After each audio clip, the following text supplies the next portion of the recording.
Well, good evening, ladies and gentlemen. Welcome to State Library of Queensland. My name's Gavin Bannerman. I'm the Director of Queensland Memory here at State Library. I'd like to start by acknowledging the traditional owners of the land on which we're gathered today. Quilpa Point, where we're gathered today, is a traditional sharing and meeting and gathering place, and it's a tradition that we continue today. State Library is a place where an exchange of ideas happens quickly and fast, and in a matter of moments you'll find out something that you didn't know when you entered. So hopefully that continues tonight and you'll find out something illuminating from Lauren's presentation tonight. I'd just like to also acknowledge past and current fellows. I know there's some people in the crowd who have finished their fellowships at State Library and some who are still conducting their fellowships. So I'd like to acknowledge them. Also, I'd like to acknowledge the CEO and State Librarian, Vicky McDonald, who's standing up in the corner. I'll also just acknowledge Neville Myers, who will give a bit of an overview of the Queensland Jazz Archive at the end of the presentation tonight as well. So, we're here to talk about heritage, memory and music, collecting Queensland's jazz memories. Lauren's presentation tonight will explore the development of jazz in Queensland through stories, photographs and music as part of the John Oxley Library Fellowship for 2017-18. Rising from modest beginnings, jazz activity around Queensland has been driven by talented musicians, ambitious entrepreneurs and receptive audiences, some of whom have contributed first-hand experiences to acknowledge a rich and significant musical tradition. Delving into local memories and archival material, this presentation reveals the importance of local cultural jazz heritage and the challenges facing the preservation and celebration of our own histories. Dr. Lauren Istvandity is a postdoctoral research fellow at Queensland Conservatorium, Griffith University in Brisbane. You probably know a lot of this already. I think Lauren's known to a lot of you, so please forgive me for repeating what you already know. And she was the recipient of the John Oxley Library Fellowship in 2017. It was a very great experience to have Lauren in amongst the collections and with us on level 4 at State Library. Her expertise lies in areas of music heritage and memory studies. Recent and upcoming publications include The Lifetime Soundtrack, Music and Autobiographical Memory, Equinox, forthcoming, Curating Pop with Sarah Baker and Raphael Novak, Bloomsbury, forthcoming, and the co-edited collection Routledge Handbook to Popular Music History and Heritage with Sarah Baker, Catherine Strong and Zelmari Cantillon, 2018. Apologies if I've mispronounced any authors' names there. As I said, Lauren was awarded the John Oxley Library Fellowship, which is our flagship fellowship in 2017, and this is a culmination of her research. We get to see the fruits of all her hard labour. I would just like to make people aware of our ongoing fellowship program, and if people are interested in putting their hat in the ring to conduct a fellowship at State Library, generally, we haven't got the official dates, but generally early in 2019, I can't believe I'm saying that already, we'll have the call for applications across all of the different subject areas. So keep it tuned in to those various channels, and we'll announce our call for applications shortly in the new year. So thank you, Lauren, and thank you for coming.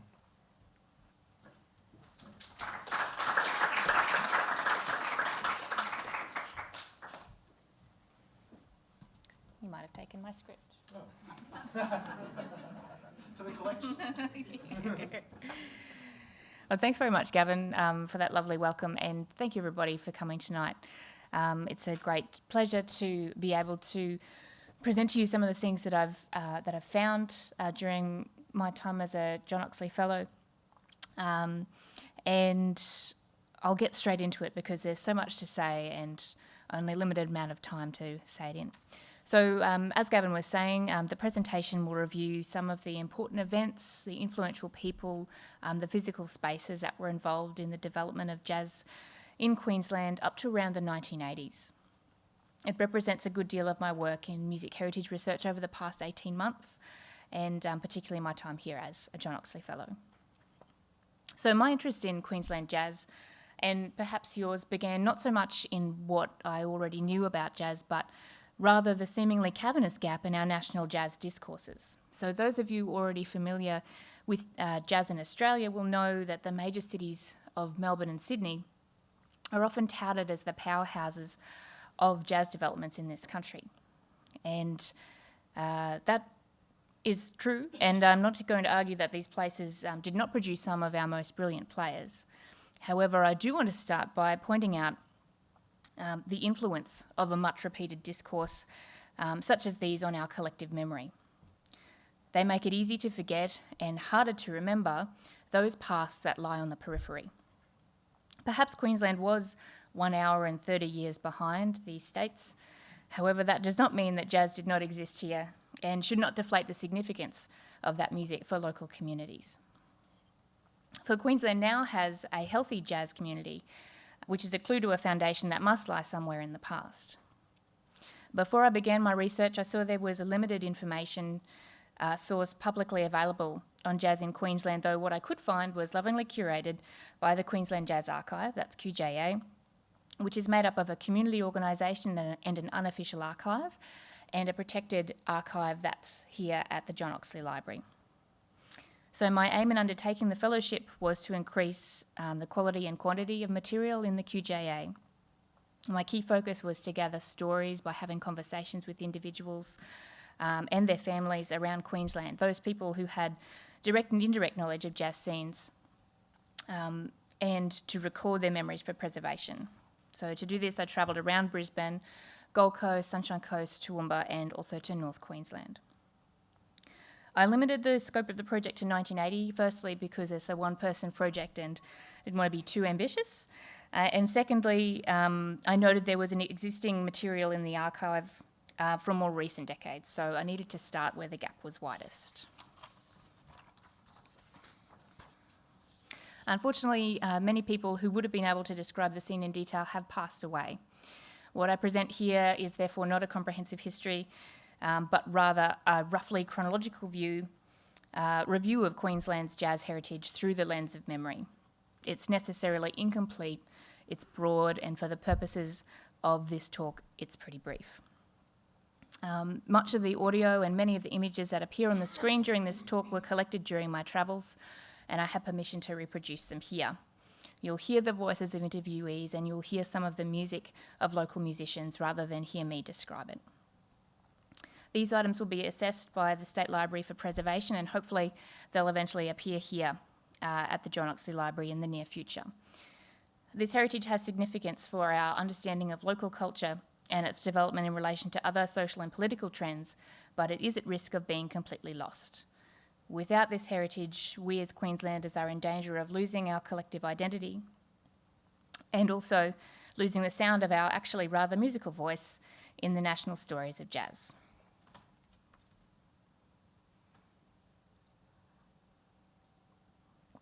But let's start at the beginning. Previous research into the very beginnings of jazz in Australia suggests that it started with early forms of non-classical music for social entertainment prior to 1920. Jazzing, as it's referred to in early newspapers and other media, does not refer to the kind of music we think of as jazz today, but rather theatrical, partly improvised music for dancing. Unfortunately, we have no recordings to know what this music sounded like, so you do have to use your imagination. With dancing being such a core part of Australia's social life in the first half of the 20th century, dance bands playing what could probably be more accurately described as folk music became a staple part of the regional and city music scenes in Queensland prior to World War II. This is one of the first photographs that I was provided by an interviewee, and what a striking photograph it is, because this is a shot of a dance band that was based in Toowoomba in the 1920s, and that's pretty revealing. The kinds of instruments they're playing, the setup they've got, it is really quite striking. From dance bands came swing bands, particularly the flashy and exciting music, playing the flashy and exciting music from the US. Playing in big band style lineups, swing music became popular in the 1930s and 40s around the world and has since become synonymous with war. Live swing bands began to overtake dance bands as the popular style of musical entertainment, particularly again for dancing. So in many local music adverts of the time, you can see them advertising 60-40. So that's part old time, part swing tunes. They were really trying to cater for absolutely everybody who might want to come along for a dance. They're really stretching it wide there, but they would do both in the one night. In Brisbane, popular swing venues included the Trocadero, which was in Melbourne Street. You can still see that facade there. Cloudland Ballroom, which was in Newstead, Riverside Ballroom in New Farm, Ritz Ballroom in the CBD, and the Coconut Grove, also in the CBD. And their house bands were endowed with talented band leaders, including Bill O'Smith, Frank Thornton, and Harry Lebler. It's important to note that some musicians draw a distinction between swing music and jazz. For many people I interviewed, music did not become jazz until players were allowed to improvise. So a lot of swing and big band music is purely notated and it doesn't have as much improvisation in it. However, it can't be denied that elements of modern jazz such as swing feel, group arrangements and modal harmony originate in this style. It's important also to note the significant influence of the United States Armed Forces on music in Queensland. During World War II, US Army troops were stationed in Brisbane and Townsville, and including among their ranks the Army Band. They brought with them the latest trends in swing music. They performed concerts of the latest charts to really huge audiences. These bands were disciplined, they were tight, and they played a wider array of music than traditional military bands. And that really impressed the local musicians, so whenever they got a chance to sit in with them, they would. Meanwhile, though, throughout the 1940s and 1950s, Queenslanders began to see more national and international touring acts come to their doorstep. This would become a regular part of artist touring schedules in the decades that followed. So, for me, looking at these ads where you've got Ella Fitzgerald, Buddy Rich and Artie Shaw coming to Brisbane, it's a bit of a contrast for the kind of, sleepy country town vibe, a boring place that people think that Brisbane might be. But Queensland really started to become a regular spot for international people to tour and national as well. So Graham Bell, Edwin Duff, people that are, touring from down south coming up to Queensland.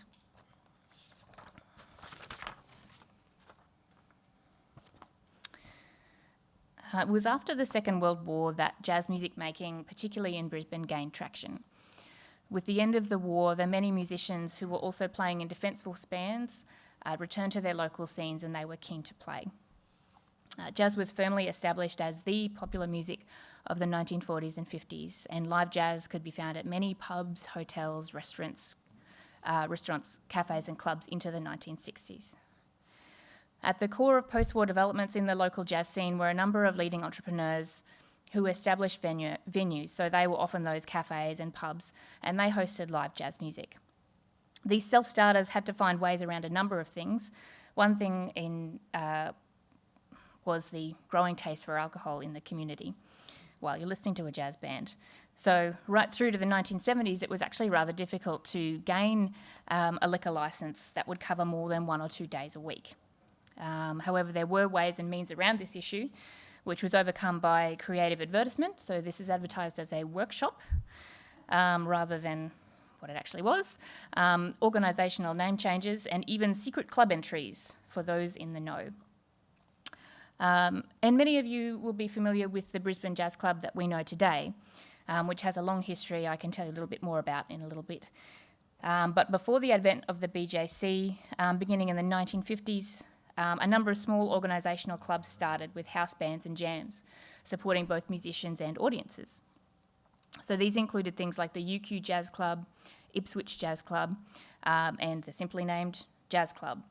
The latter was engineered by leading figure Sid Bromley, and it was held at the La Boheme Cafe in the Brisbane CBD. A key competitor for La Boheme in both clientele and musicians was the Primitive Cafe, which was managed by businesswoman Peter Hackworth, opening in 1957.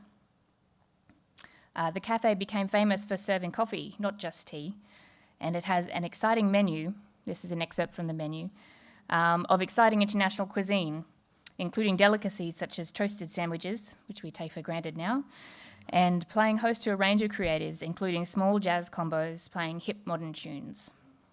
The Prim, as it was known, operated until it was overcome by the 1974 Brisbane floods. So in this period of the late 1950s and 60s, live music started to become an activity, or live jazz rather, started to become an activity for attentive listening audiences and not just for dancing. Leading the ways in such activities, rather a little before this time, entrepreneur Sid Bromley would hold listening parties at his home. Bromley, who was originally from Ipswich, boasted an impressive record collection and amassed many more records than most people could either find or afford.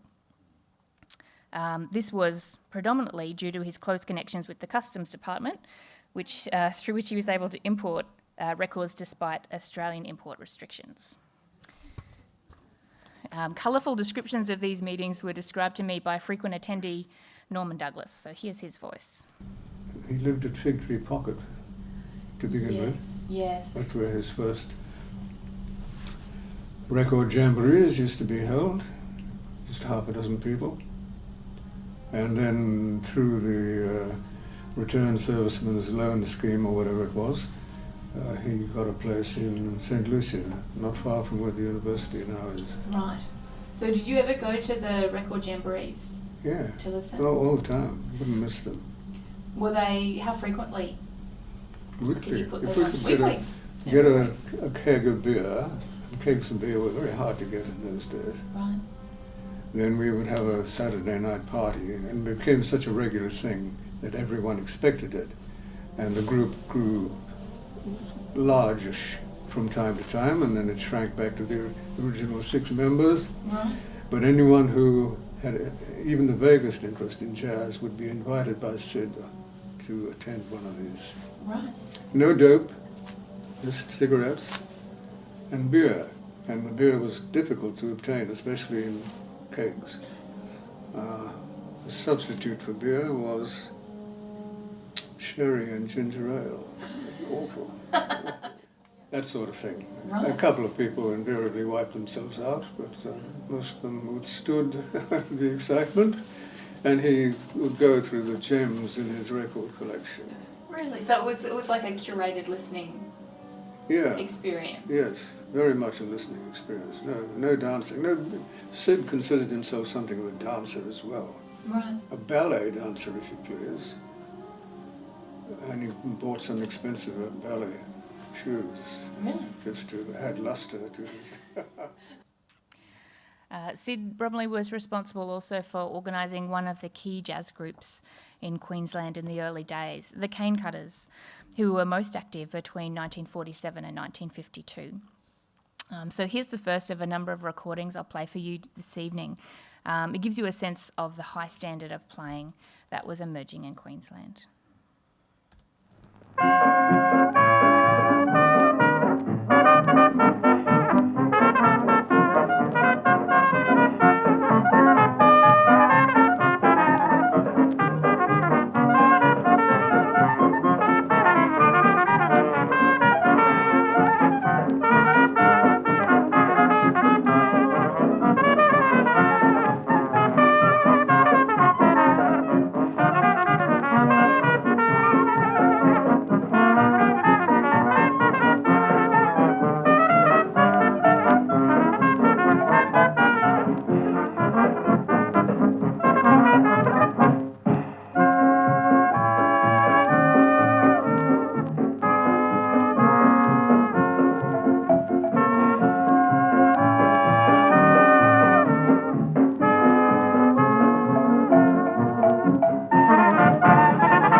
So one of the big questions for me was who were these musicians and how did they get together? Distinct cultures of jazz music making began to emerge in the post-war period, where smaller ensembles were becoming the norm instead of big band lineups or dance bands, as they could provide that atmospheric entertainment in the small corner of the hotel or restaurant. So you'd find combos of piano, bass, drums, guitar, sometimes horn, or vocal or violin were also thrown together for each gig. So it was less common to have set bands and more thrown together, let's get this together for Saturday kind of band. This was sustained by a complex network of gigging musicians. They often gained the basis of their musical knowledge through classical training, because at the time that was the only kind of music that was taught to children in Australia. Many were also self-taught, having come into possession of an instrument, and they could not read music but were able to learn to improvise and learn tunes very quickly. Those with classical training in their adulthood also sometimes worked between orchestras and jazz, and lots of them also worked for the Queensland Symphony as well as a jazz band on the weekend. So in conversations with these musicians, one of the common trends was that they mostly had a day job that was completely unrelated to music. So many of the core musicians also worked full-time in a business or trade. Accountants, insurance salesmen, doctors, hand specialists, jewellers and dog breeders were all among the top musicians in Queensland. Musicians who were just learning or putting together their first band had a really good habit of making do. So Australia in the mid-20th century was still pretty isolated from the rest of the world, so there weren't that many instruments. It was growing, but was still pretty inaccessible to lots of people. Making do also sometimes meant moving pianos on the back of vehicles from one venue to the other, and having makeshift drums made out of cello and boxes, and working around actually buying sheet music by learning the tunes orally from other people on the job, or borrowing the sheet music and giving it back after they'd committed it to memory. Players also worked on developing their own sound, something that would make them distinct. I spoke with vocalist Lynn Rogers, originally from Mount Isa, who toured the world with show bands in the 1960s, 70s and 80s. She had a great many stories about her interactions with Brisbane musicians, and this is one of them. The coffee lounges used to be fantastic music, fantastic. That's where I first met this wonderful musician called Jack Thompson. He was a brilliant musician. Played piano, played sax, clarinet, fantastic.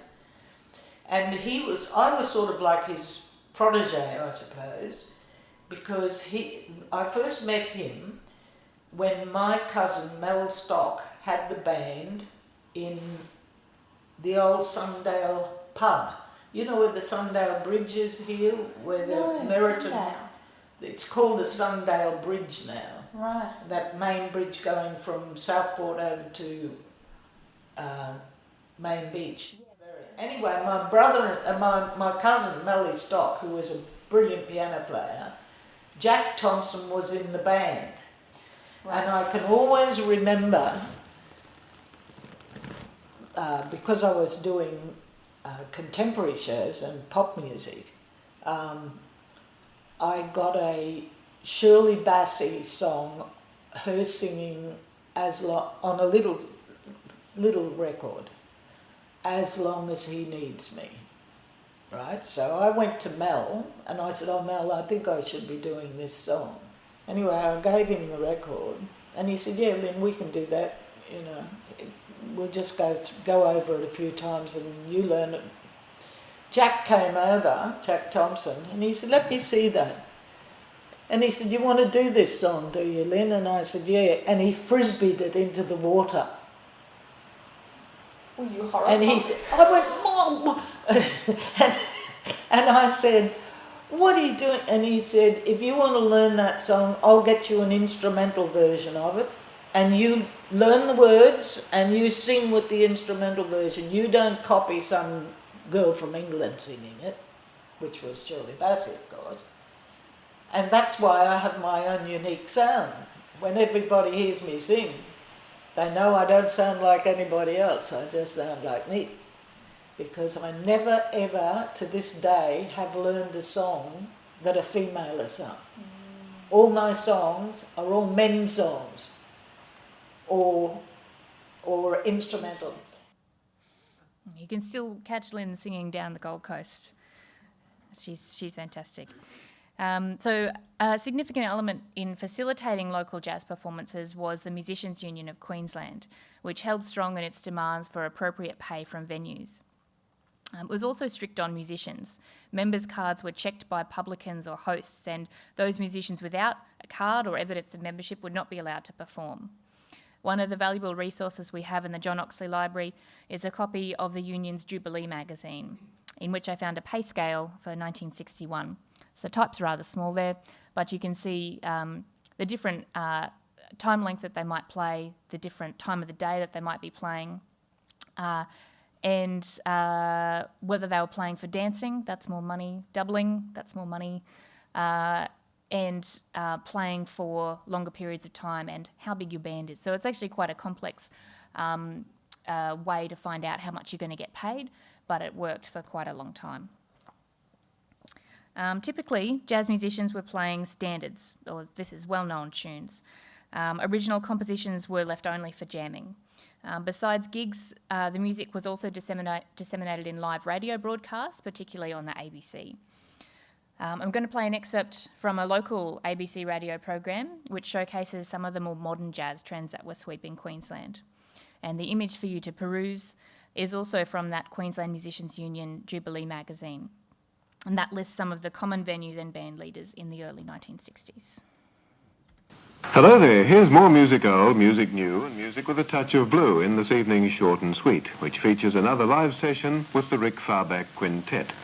As an opener, in fast 4 time, Rick has arranged Dahoud by the late, great Clifford Brown.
It's worth noting too, there aren't actually very many recordings from this period of time. A lot of them are from the radio, which have been given to me by people who still have a copy. There aren't that many copies to be found lying around the ABC. So we're lucky to be able to have some of these things to listen. So moving through though, a lot of what I've said already has been about Brisbane, but in the 1950s, the Gold Coast jazz scene was quickly ignited with the successive opening of opulent clubs and pubs hosting nightly jazz. A A detailed account of this scene can be found in the pages of guitarist Rick Farback's autobiography.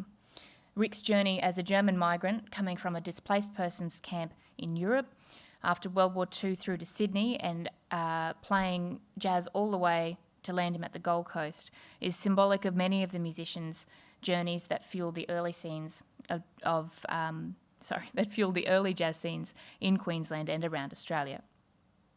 Of the Gold Coast in the 1950s, he says, "Surfers Paradise was a very small town with big ideas and a reputation to match with a population like no other in Australia.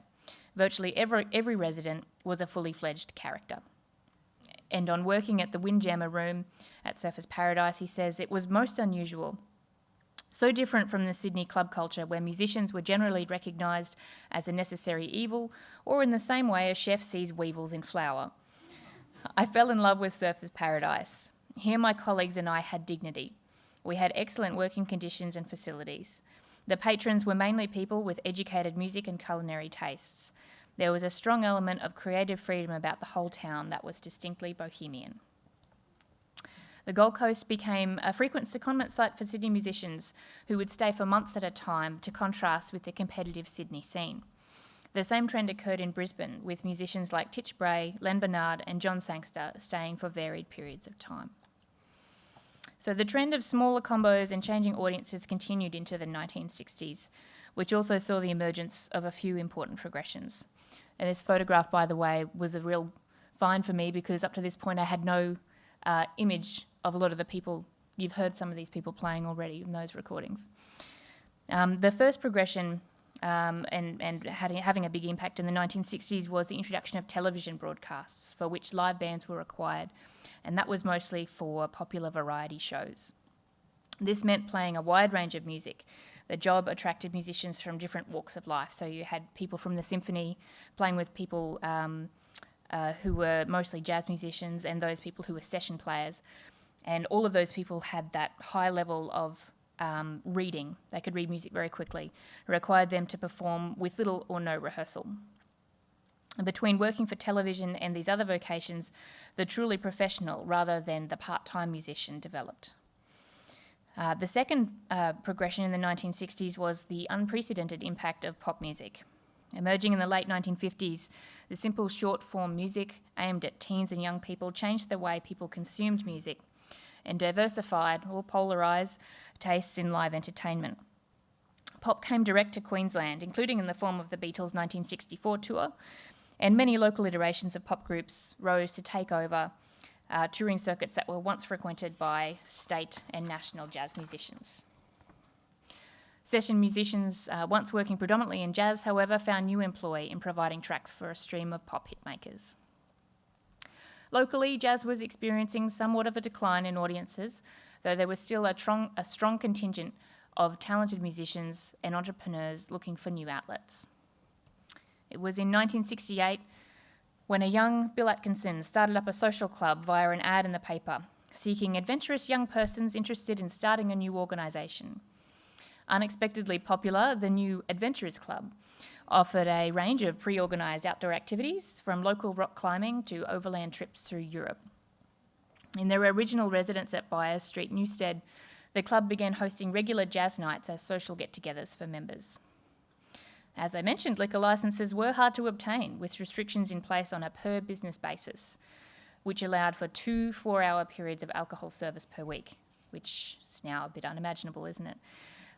However, the Adventurers Club was operating up to 5 nights a week. A creative solution was found in the use of more than one business name. It was at this point that the Brisbane Jazz Club came to be. The music side of things was organised by a well-known musician, Tony Ashby, who dubbed the house big band the Pacific Jazzmen. The Adventurers Club, incorporating the Brisbane Jazz Club, moved to their current premises at Kangaroo Point in 1971. This would eventually become known solely as the Brisbane Jazz Club, BJC, with the sale of the club and installation of a committee in 1982. Here's a slight aside from pure jazz music history to a bit about the physical site and the physical heritage of the Brisbane Jazz Club at Kangaroo Point. And I'll let Bill Atkinson tell you how that barge got there. So No, Oh. well, you mightn't even know it was a barge. When you walk outside the club down towards the river, there's more seating and a little tent thing down there where the cooking's done. Yep. Well, that was originally a barge. Oh, right. Now, that barge was used to build the Captain Cook freeway. It was on the river down there. But just as the freeway was finished, the barge sank. We're pretty much under the bridge. Really? And Harbour and Marine, as they were called then, called tenders to salvage the barge. And we put in a tender for $10 and we won it. No one wanted this old barge at the bottom of the river. So, yeah, it was cheap to buy. It was another thing to get it there. So then we got a salvage company to drag it sort of semi-submerged down the river to directly across from the club. And then you wouldn't do that these days. And I'm embarrassed to tell you this, but we just winched it straight out of the river, across the mangroves, and it came to a stop right where it is now. It's never been moored in any way, not tied up. It's just the suction on the bottom, on the mud, that holds it there. And it's been through 2 floods and hasn't moved a touch.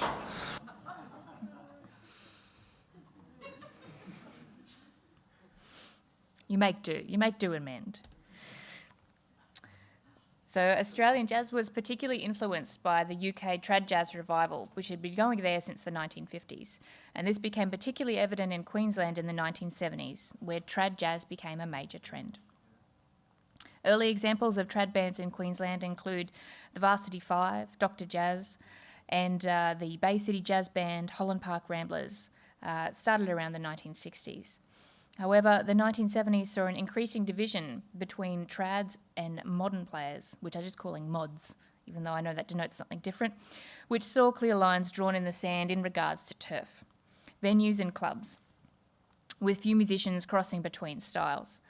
Trad venues in the 1970s included, for example, the Pelican Tavern, the 12th Night Theatre Club, and the Brisbane Jazz Club, which supported key groups like the Vintage Jazz Band and the Pacific Jazzmen, while modern haunts included South's Leagues Club, Campus Club Gardens Point, and the Melbourne Hotel. In opposition to trad clubs was the Jazz Arts Society, which was established in 1967, and that was supported by Australia Council funding. This organisation promoted the work of mod players and helped to bring interstate acts to Queensland. But also bringing many visiting artists to Queensland was the 1976 Australian Jazz Convention, which was held in Brisbane at the instigation of Milam Hayes. This yearly trad jazz festival has been running since 1946 and it's still running. And this was the first time it had been held in Queensland, and it proved to be a financial and musical success. It provided much needed exposure for Queensland musicians, particularly those in regional areas, and showcased the talents of Queensland to members of other scenes around the country. The 1976 convention mainly used the theatres at the University of Queensland, St Lucia. I'll show you a brief clip here made of the Australian Jazz Convention, and you can see in there the parade in the CBD, some scenes from UQ, and also the Adventurers Club at Kangaroo Point.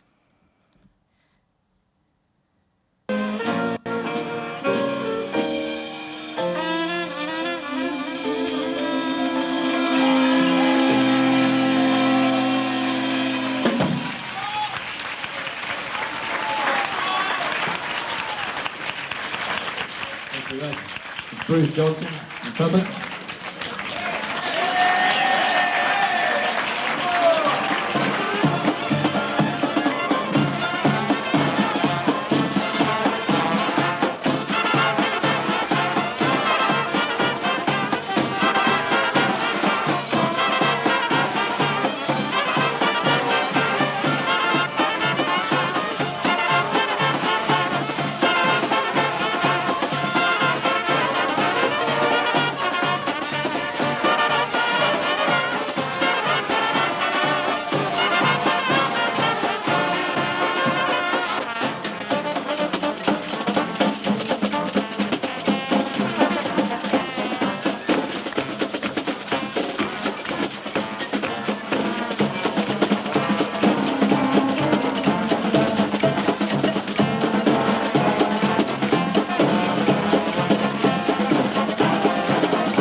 the second time through jig. Pick up that.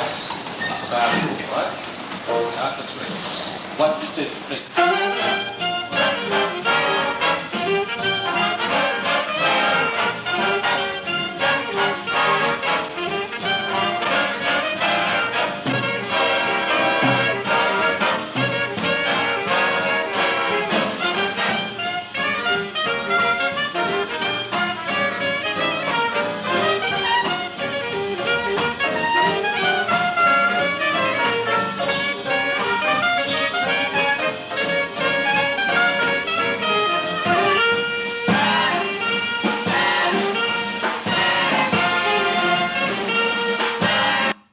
Well, they got off track there, didn't they?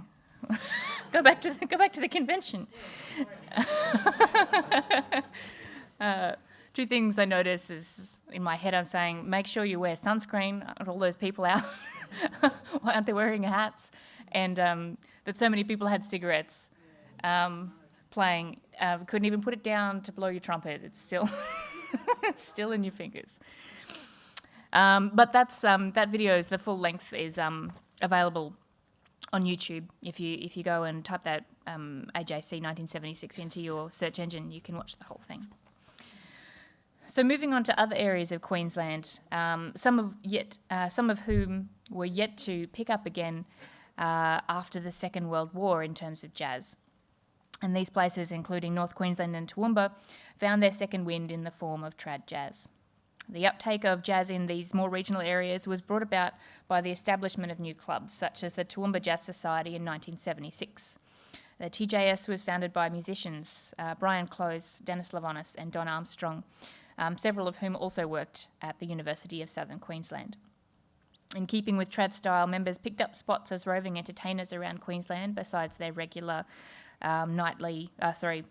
regular club nights a few times a month. Audiences in Toowoomba were and still are keen on jazz for dancing. From the original membership sprang new offshoots, forming bands of their own. TJS nights persist once per month now, despite lacking a permanent clubhouse, and Toowoomba remains a key part of a regional touring circuit for national jazz musicians. Earlier this year, I travelled to Cairns and Townsville to speak with local musicians about the North Queensland scenes. As in South East Queensland, military bands and the US Army had a great impact. The jazz scene of North Queensland in the 1950s and 60s is most well known for producing some of Queensland's and Australia's greatest overseas exports. These include Indigenous women Georgia Lee, seen as advertised here as Australia's Lena Horne, and her niece Wilma Reading. They both worked as vocalists internationally, including with high-level acts such as Nat King Cole and Duke Ellington. The Sepoy family is also renowned for their musicianship, with Junior and son Tommy Sepoy leading bands around Australia and overseas. Like Toowoomba, Cairns and Townsville became staple stops for touring groups, including the Queensland Symphony and interstate jazz combos. In our interview, Tommy Sepoy recalled the culture of jamming and sit-ins in North Queensland as something that was particularly attractive to travelling musicians who would go back to his family's restaurants after a show for a jam, and musicians in that large area would travel large distances to come and be part of those jams. So the culture of jamming and sit-ins is one of the key differences I've found between the North Queensland scene and the South East Queensland scene, where the competitive spots in Brisbane bands have more or less been largely defended in the experience of visiting artists. Though jazz persisted briefly during the post-war period, the scenes in North Queensland soon became dominated by country and Western music. From the mid-1970s, 3 key jazz bands formed, often calling upon musicians from the Northern Command Band, known as the top military band in the country at the time. Those 3 bands were Synopsis, which was a very modern band led by Brian Snow, the Stokes-Nicholson Big Band, and the Pacific Mainstream Jazz Band, which is one of the longest-running bands in Queensland. I spoke with Les Nicholson and Neville Minon, and they are here talking about the early days of the Pacific Mainstream Jazz Band that started in 1974 and the value of entertaining. Really? We used to charge $2 on the door. I'll tell you how many people used to come in. $2 on the door, and we had a 6-piece band in those days, and we were taking home $150 each. That's how many people so it was over 400 people used to come in. And we used to just take the door and the public in. took the booze, and of course he was making $1 million, and $150 in 1974 for a gig was a lot of money.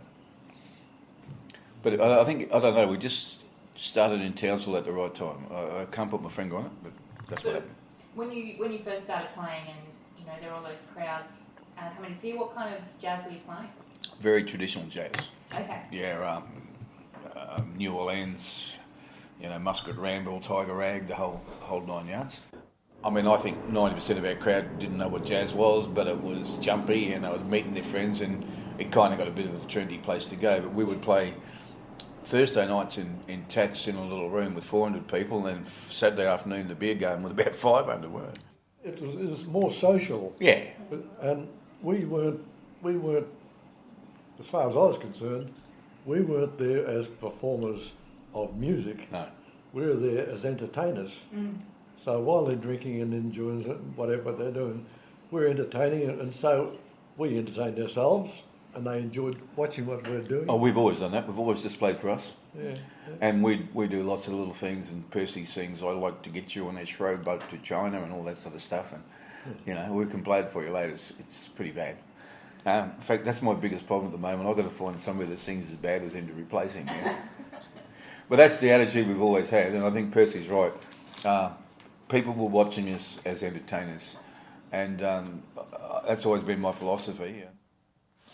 So I thought it'd be apt not to play that particular song, but to give you just a bit of an idea of what was going on music-wise in North Queensland.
Always fading out on the piano solo. Sorry if you want to hear that.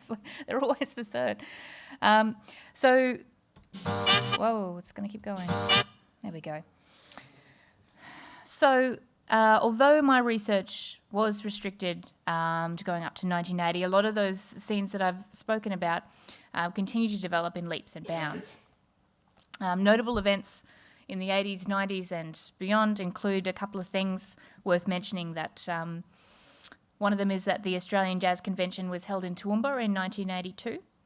Other things such as the venues opening like Jabbo's, Sweet Patooties, Bonaparte's, the Bass Note and the Cellar Club.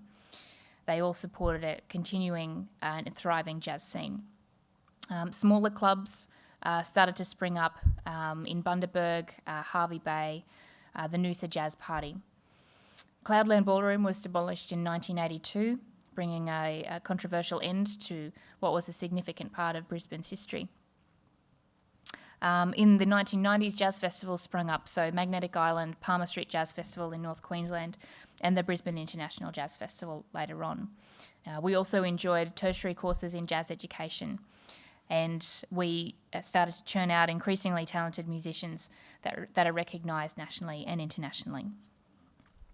So this brings me to the end of what's a very brief overview of Queensland jazz heritage. I hope what I've communicated here is telling, not only in the depths and range of talents who made Queensland their musical home, but that it's suggestive more of what's left unsaid. To that end, I'd like to recapitulate on a point I began a little bit earlier. The value of heritage preservation is demonstrated in what can and can't be retold about the past. As much as I put into this presentation, there's so much that's missing. This is no one person's fault, but instead remains instructive of a responsibility. To have the materials that allow reflection on the past, these materials must first be valued in their present. So much is thrown away as rubbish or housed unsuitably. I challenge anyone to claim they haven't had papers, books, records or equipment ruined by the particular kinds of heat, humidity, water, insects and sun exposure we have in Queensland. Moreover, these personal accounts, first-hand memories that hold the key to understanding music scenes can be lost altogether when people pass away with their histories unrecorded. We must think now about how our own stories might be told in the future. Foregoing the ego of it all, what we are in fact building on in archives and heritage collections is a collective memory of a place, of events that shaped our states, our families and our cultures. So what can we do? As a community, we can celebrate the past through heritage and seek out new ways of connecting with and promoting our local histories. You can save materials from your own past and seek the advice of the State Library on their value to the state heritage. One way I'm looking to do this in extension to this project is through the translation of collected heritage into new musical works. So I'm currently in rehearsals with 8 Queensland jazz musicians who are playing the new works of local jazz composers, and they're inspired by the words and images of Queensland jazz heritage you saw tonight. We start tracking in the studio next week, and we'll have music for you in mid-2019. So I end with thanks both to the State Library for the support of this work, to the Queensland Jazz Archive for their ongoing support, to the QCRC, that's the Queensland Conservatorium Research Centre, who've supported me to continue doing this work, and Griffith University and my colleagues generally. To the many people who've contributed to this project, in particular, I thank you, and to people in the audience for what I hope is an ongoing interest in local cultures and heritage. Thank you.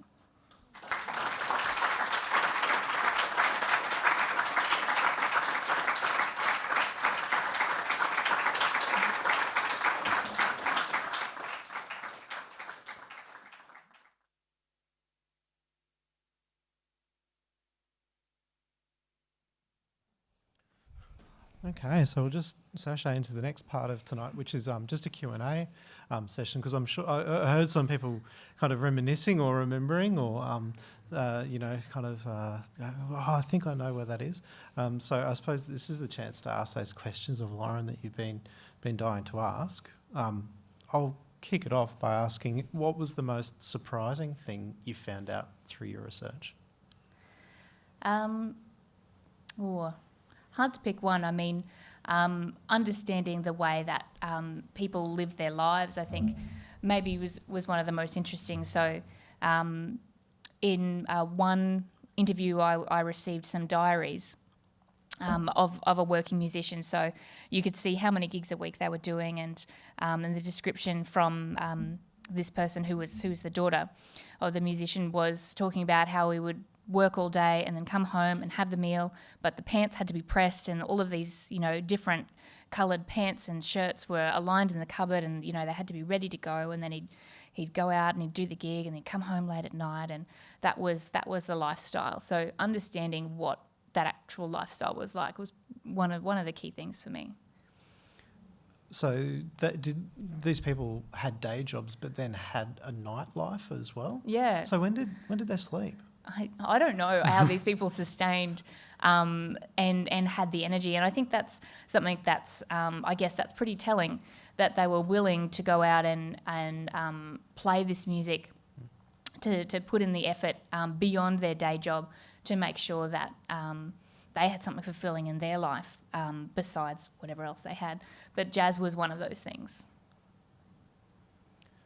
Now, if anybody's got a question, Meg's got a microphone passing around. So I should say that we're recording this session. So the cameras are rolling, and this is going to be archived for the future memories as well.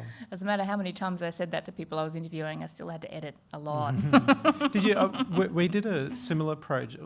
I mean, similar time period where to do with architects in Queensland post 45, and the researchers said that the researchers were a bit younger and wanted to talk about this architectural style or the influence of the Bauhaus on so and so. And these people who are now, later in life and starting to reflect upon their life, just wanted to tell, who'd been sleeping with who and who, was fighting with who. And architecture was kind of like, what made it all possible but wasn't the central thing. Did people want to talk about their life and music, or was it? That's pretty true, because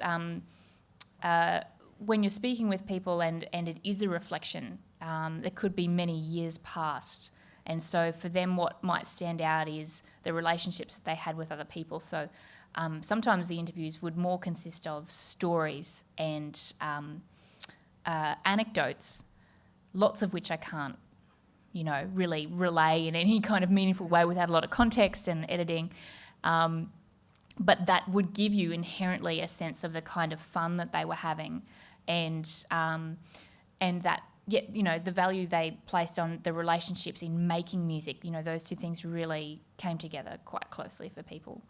So sometimes it was a little bit hard to draw back to what the progressions were in terms of history, but you learn so much from speaking with people about their lives, so I just let that roll.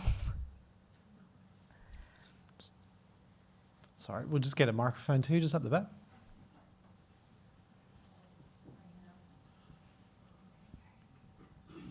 Thanks, Lauren. That was great. I really enjoyed it. Thanks, Susan. I've kind of got two questions. First one's short. Can you identify a particular peak period?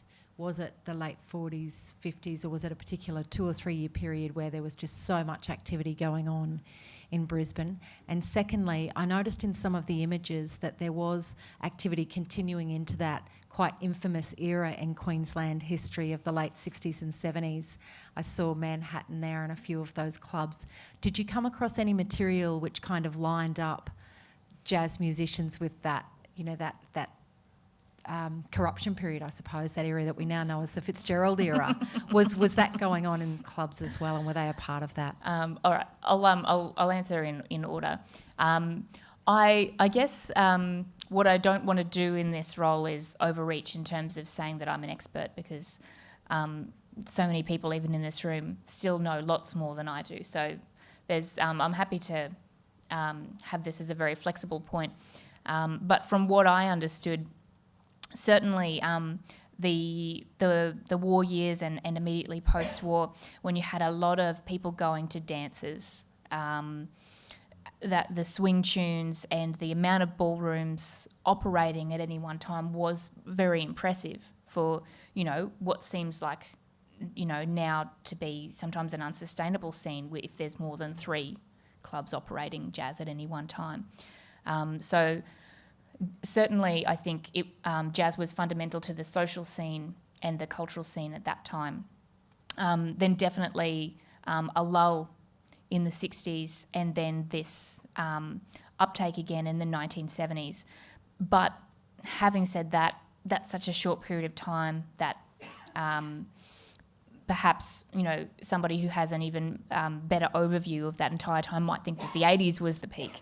When you're getting people, students coming out of institutions and that kind of training coming in, then you'd probably get another peak again. In terms of the corruption, my lips are sealed, and no, not really. I didn't really find there for people to be speaking a lot about the connection between those two things, and it was probably more inherent that people were trying to gather in places and have alcohol and music at the same time, and that was where they, as I said, needed those creative strategies to get around it. But otherwise, no, not so much. Thank you. I'd encourage anybody to look at the recently digitised Joe tapes that we've put online. So if you've seen anything in the news recently, it's quite revealing. Great. Yeah. That's great.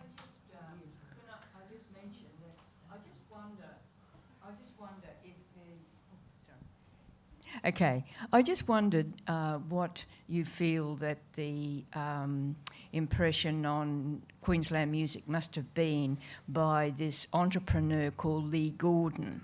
Now, he was the first one to bring out people like Ella Fitzgerald in 1954, Ella Fitzgerald and Artie Shaw, and was it Buddy Rich on the same program, and it must have hit the place like a bombshell.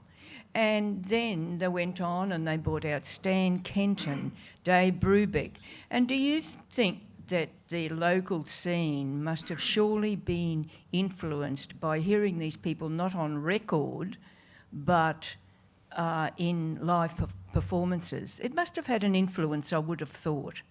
Yeah, I imagine that's such a change, and it's something that we take for granted in the present, because people still, people tour to Australia all the time, and seeing them live is great, but it's not unheard of. But for that time, especially in the 50s, to have something like that, to really see that music firsthand, and I think that's the best way to engage with music, and for musicians to understand how that music's being produced, down to the technique that they're using, or how far away they hold the microphone from their instrument or voice,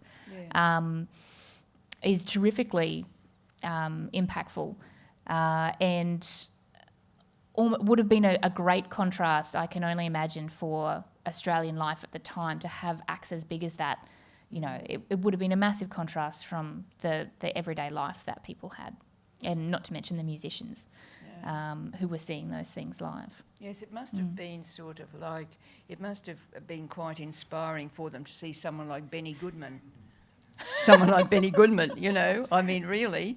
I mean, the poor man nearly fainted because the air conditioning was so bad at the festival hall, they had to bring him out the tattiest old kitchen chair to sit on because he looked as though he was going to faint.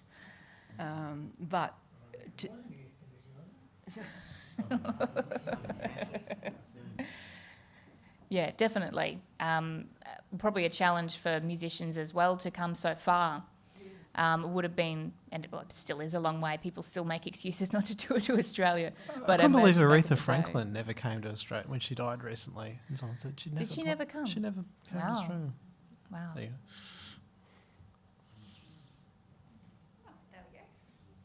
You mentioned the ABC and said there's not much of an archive left there. I'm just wondering what influence they did have on maintaining interest in jazz, because I recall growing up listening to Eric Child and Sid Bromley and Bruce Short. Yes. A terrific influence, and without the ABC, I don't know how people would have been able to listen to jazz as much as they did, because records were hard to get, and not everybody had the stereo equipment, but most people had a wireless, as you say. So I think, there's that tension there between it's quite hard to access, or if they still have any archives, a lot of the time they use those tapes again. But the records that we do have of those live shows, and the memories that people have told me about how often they would do them, I just think that it was one of the greatest supporters, especially having the local show as well, setting up for that and facilitating that at all. Yeah.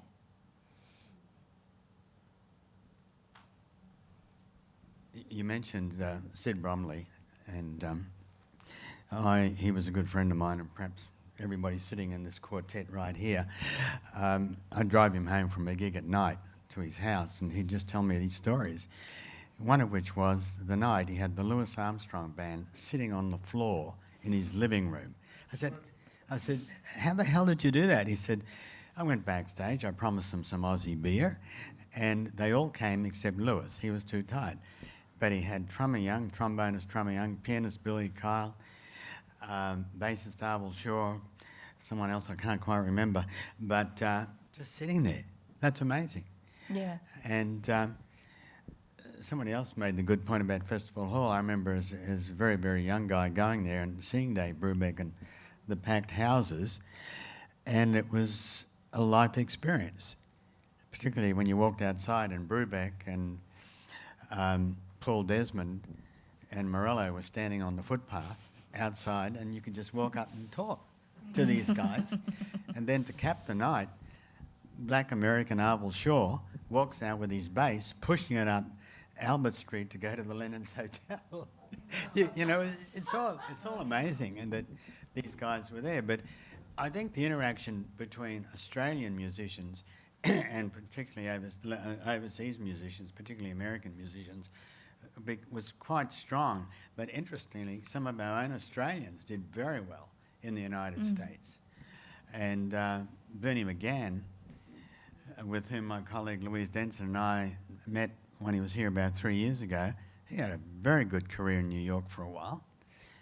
And then out of the blue, when I was working at Central Queensland University, Dave Van Creek turned up. He'd played with the original Brubeck, wasn't then a quartet, but a quintet.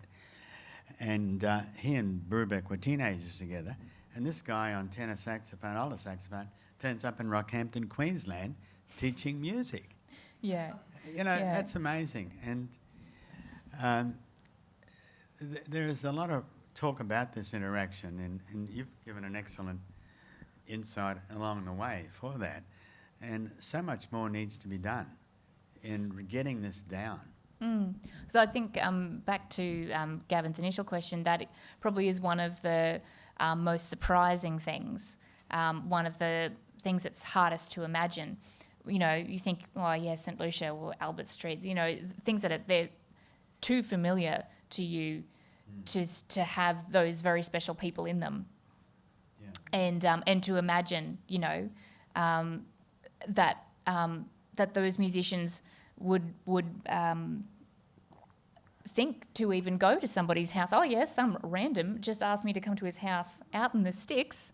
I'm going to go and do that. You know, that interaction must have been, you know, quite welcome. That they weren't as, you know, snobbish. You know, that actually having that interaction was welcome from both sides. Yeah, very surprising, but you know, very nice to know as well. Yeah.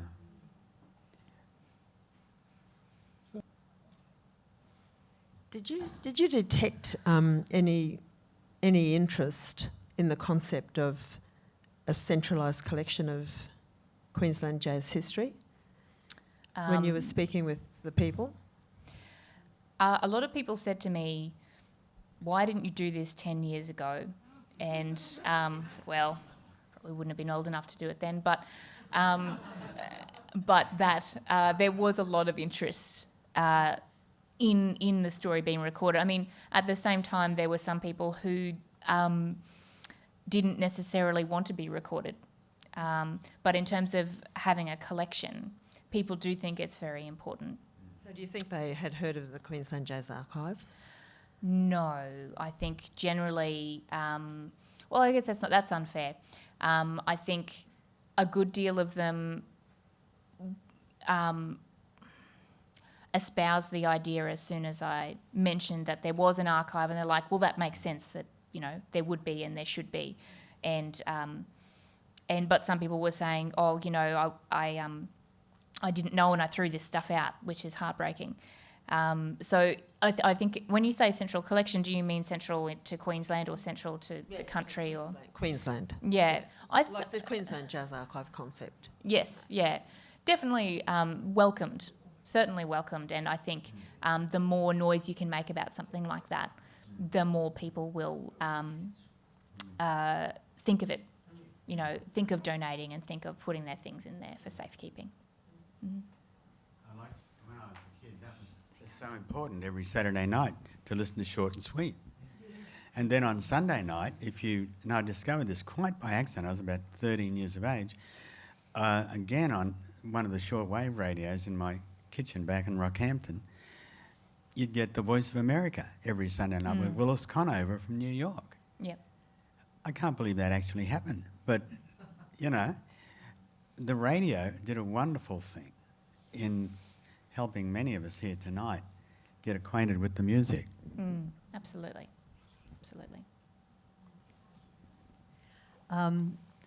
Thanks for that great presentation tonight. It was really interesting. But my question, as you're probably going to guess, is if you've discovered any evidence of original jazz composition and arrangement, because a lot of the people in the interviews seem to mention playing standards and covering Muskrat Ramble and so on. And have you unearthed any original compositions? Because now, of course, there are lots of people writing music, and when do you sort of think that began as a part of jazz practice? It was always part of my line of questioning with people, you know, so what were you playing and what kinds of music were you playing, and, you know, did you write anything? Lots of people arranged all those tunes. I mean, that's, you know, and you know, wrote full arrangements, especially all of those swing tunes require people to write the arrangements. But as far as original compositions go, I did not unearth any originals. That the best sort of response that I got was one that said there were original compositions, and they were really only that somebody might whip it out in a rehearsal, but that people probably didn't have enough confidence in their own abilities to play it in public, and that they would probably only use it as something to workshop or something different to play when they were rehearsing or jamming. But unfortunately, no, I have no records of anything original, which, you know, that could be the next phase, and seeing like from 1970 through to the 80s, you know, when did original composition become the staple of bands rather than standards? I think that's a good next step. Thanks for your talk. Mine's more an observation.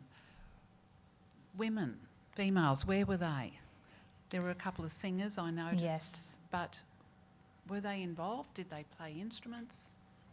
What I've come across is that mostly they were mostly females were vocalists, but Louise, who asked the previous question, would know a little bit more about female instrumental players in Australia. There was one that was pointed out to me, and it was quite a fun rabbit warren to try to chase up, that I'd been given this name of a female clarinet player. And through Trove, I don't know if you've ever used that, but you could eventually find there was one City Hall concert with her name on it. But if I was just looking at this newspaper and it says Dawn such and such, well, you know, I don't know what she plays or who she is, or is she a juggler or what, because that was the nature of it, you know. I might have said jazz concert. And so I think it's a really great question to go, well, where were these people? I mean, from the sound of the lifestyle, a lot of them were, a lot of the male musicians, they were at home, unfortunately, women's work. And I think that's where a lot of people, a lot of the females who might have had great talents, and a lot of them were classically trained, you know, a lot of them underwent training, and then as married women were not as free to do that. Yeah, which is sad. If you want to follow that, Bruce Johnson, one of their best. I'm starting to feel like Frank Sinatra here. Jazz gender. Jazz gender. And so there's good stuff around on this. And Bruce Johnson, I'll give you write down the details for you. Well, that might be a natural point to just invite Neville. You can come to the lectern if you like, or stand, whichever way, just to talk a little bit about the archive. Firstly, congratulations Thank you. On your presentation. You made me time travel quite a way. And yeah, well, we all did, didn't we? Because this guy's one of our leading local musicians. And but we just want to talk for a few minutes to you about Queensland Jazz Archive, because one of the things we all do is take memory for granted. Unless we write it down, it may never happen again. A famous psychologist said memory, particularly as you get older, is like a stray dog. It comes up to you one day and the next day it wants to bite you on the foot, and then the next day it's not even there at all. And we at QJR, and to my left is one of the hardest working archivists of all time, Peter Freeman. He's our secretary on QJR. I'm currently the president, but he does all the work. He's just fantastic. And he's doing a remarkable job of getting archival material together. He'll tell you in a minute exactly what he's doing. But what we brought along tonight to give to you, these flyers, just one page on QJR. Do you know what we're looking for? New members. And if you're here tonight, you're not here because you were bored out of your brain at home. You came because you wanted to hear some new knowledge about the music. You've got it.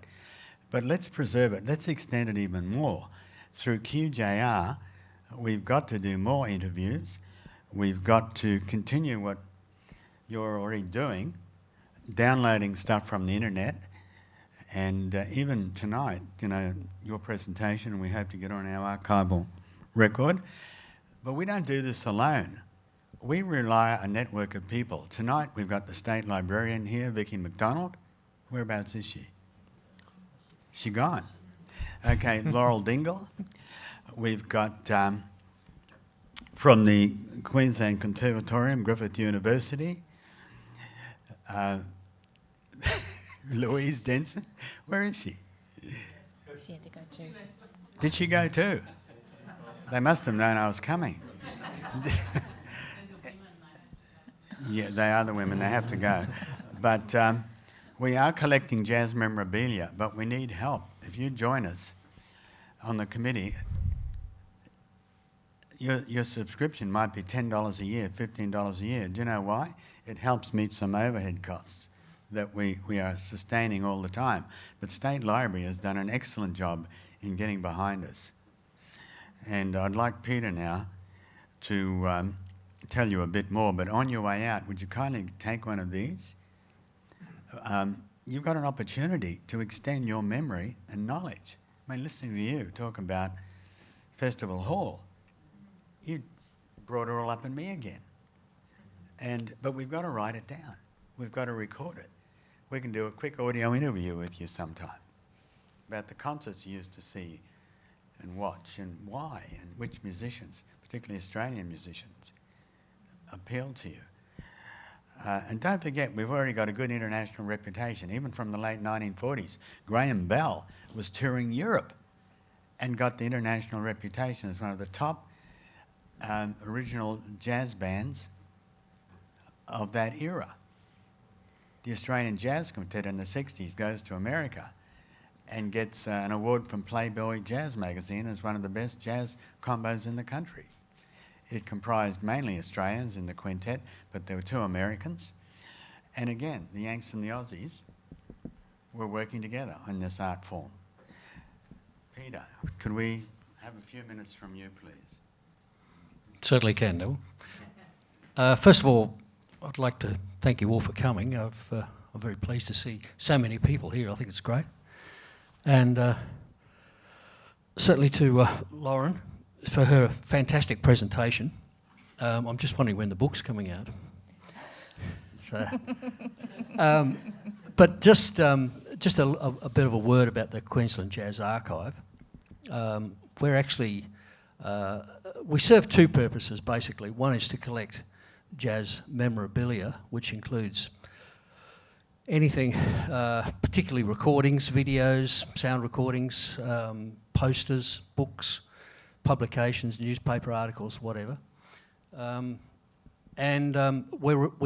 We also act as a kind of a filter, if you like.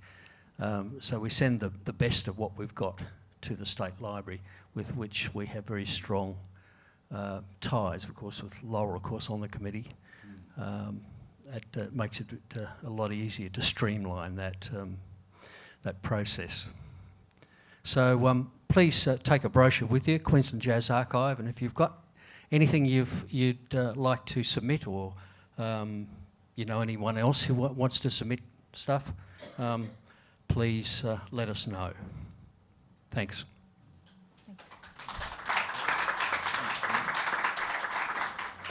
Just one point on archival material. If you're ever in Washington, go to the Library of Congress and you'll see the fantastic job they have done and began it in the 1930s. We can't get to that level of depth yet, but we are definitely going to make an attempt. And if we can all get together again right in this room in 20 years' time, we may have a whole day with you doing a seminar on this, because the knowledge breadth and depth will have increased, wouldn't you agree? We've all got to play a part here. Thank you.